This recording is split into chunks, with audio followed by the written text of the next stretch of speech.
Good evening, how's everyone doing tonight? That's good.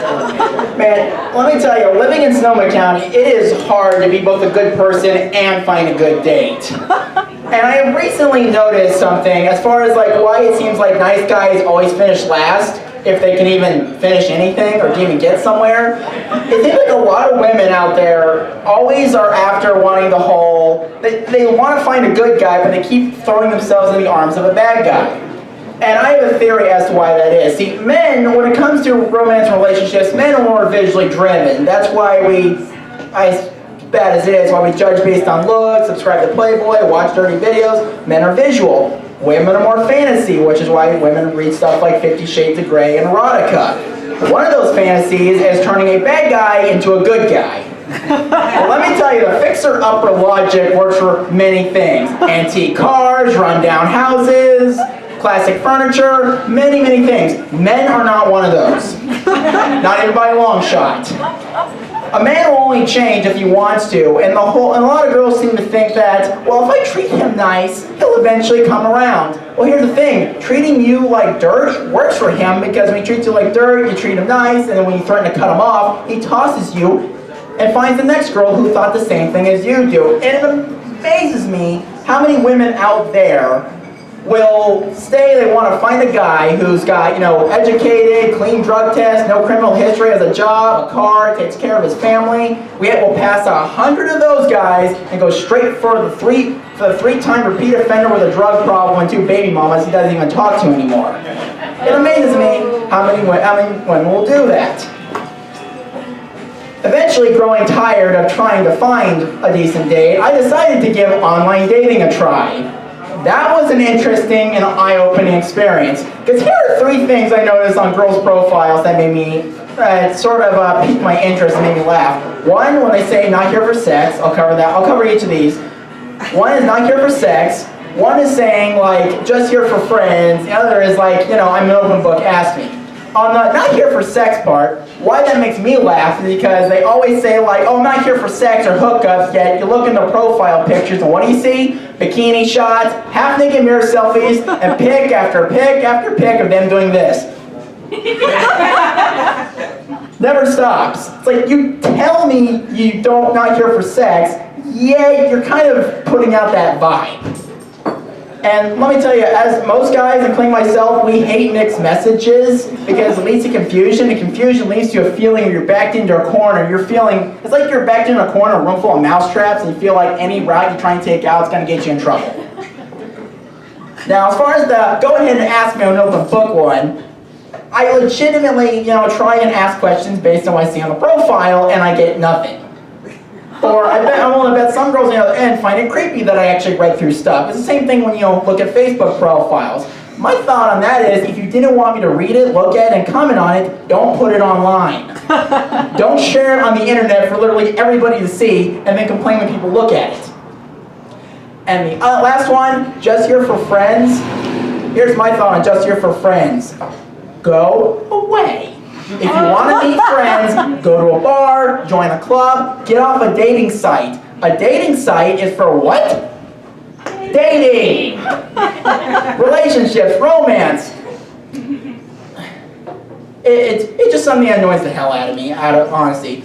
But for the thing is, if ladies out there want to find a decent boyfriend, the best guys to go for are the shy ones, nervous ones, and the nerds. Well, a lot of girls say like, oh, you should go for shy, nervous ones. They're plotting to do nasty things. No. The shy, nervous ones are the ones who are plotting. The only thing they're plotting is, how am I going to get her number without seeming creepy and weird? They're thinking like, well, shy, nervous ones, they're the ones plotting, kidnap you and rape you and kill you. No, to be a rapist or a killer, you got to have confidence. Being shy and nervous will not work well for you. But you know what? Forget all that. You know who make the best boyfriends? Nerds. You know why nerds make the best boyfriends? We have money. We usually have a goal in life. We usually have our own set of transportation, though that one tends to waffle a little bit. And we can usually pass a drug test and a background check. And forget all that. You know why nerds make the best boyfriends? Bedroom stuff. You want to have a good time in the sack? Bang a nerd. You know why nerds make good sex partners? We appreciate it. Nerds want to put in the extra effort because we don't get laid that often, so when we do, we want to make a good impression. We want you to come back for more. Again and again. Fuckboys, they don't give a shit. Nerds will freaking worship you for it. Fuckboys, they don't care about pillow talk. Nerds want feedback. They want to know how well we did. We want to know what we can improve upon or what you don't like so we don't, offend you so you'll actually want to come back again. Right. Plus, nerds, since we don't spend a lot of time getting laid, we spend a lot of time on the internet. I'm going somewhere clean with this. Bear with me.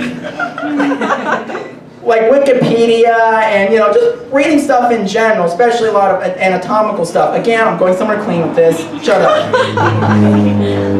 A fuckboy won't even know what a clitoris is. A nerd will not only find it, but make you see stars with it. Plus, when a fuckboy watches porn, he's doing it to objectify women. When a nerd does it, in addition to killing time waiting for the torrent to download, we're doing research. Nerd will watch a pornographic video and would sit there with a pen and a pad of paper going, apply tongue to labia, small circles, alternate direction. And why it seems like a lot of nerds are desperate to get laid is because we want to try everything we've learned out for real, see if it's actually true, and see if it actually works. Alright. That's the way to do it. But let me tell you, some people I know, a couple of which I know personally, seem to find their love in God. Yeah. Oh, no. I have a friend of mine whose love for God and Jesus takes it to a whole new level. Like you wouldn't believe. One day, she asked me, out of curiosity, why I'm not a religious person. Why I'm, atheist. And I thought it was an innocent question. So I answered the typical, it's not my thing, never had anything to do with my life. Just, wasn't my cup of tea. I thought that was a good answer. Boy, was I wrong. She basically went Carrie's mom on me. For those who've never seen the movie Carrie, imagine Glenn Beck doing cocaine. After she did a long-ass tirade about how can I be happy without Jesus in my life, and so great ever since I found religion again, blah, blah, blah. After my ears got done ringing from this particularly blistering text conversation, I had two thoughts. I said, okay, listen, Olivia. When I said you need a man in you, Jesus is not what I meant. And the flip side of that is she kept telling me I need to find Jesus in my heart. I said, the only time I'm accepting another man's love inside me is because he offered cash and I need gas money to get home. And he showed me the money first. And for other reasons, you could probably guess that she's against abortion for religious reasons. And she told me that, beyond that, apparently she told me she was almost actually aborted once, when her mother was full term. Sounds more like her mother was in labor for 2 days and the doctors get nervous. And after he told me this, I'm like, it sounds like he was asking for a C-section. And I may not be a gynecologist by any means, but I do know that there's a bit of a difference between the two procedures. Just a bit of a difference. I mean, I don't know they both involve a knife, but the outcome's a little bit different. I think it's time to come back to the dating. Come back to the dating stuff. But it also amuses me how a lot of people, and I mean, it seems reasonable that what someone would actually date within their own religious circles, but I've actually had a couple girls cancel on me dating-wise because I'm not religious. Which kind of threw my head through a loop a little bit. It's like, really? Seriously? Okay. Well, that's all I got for tonight, folks.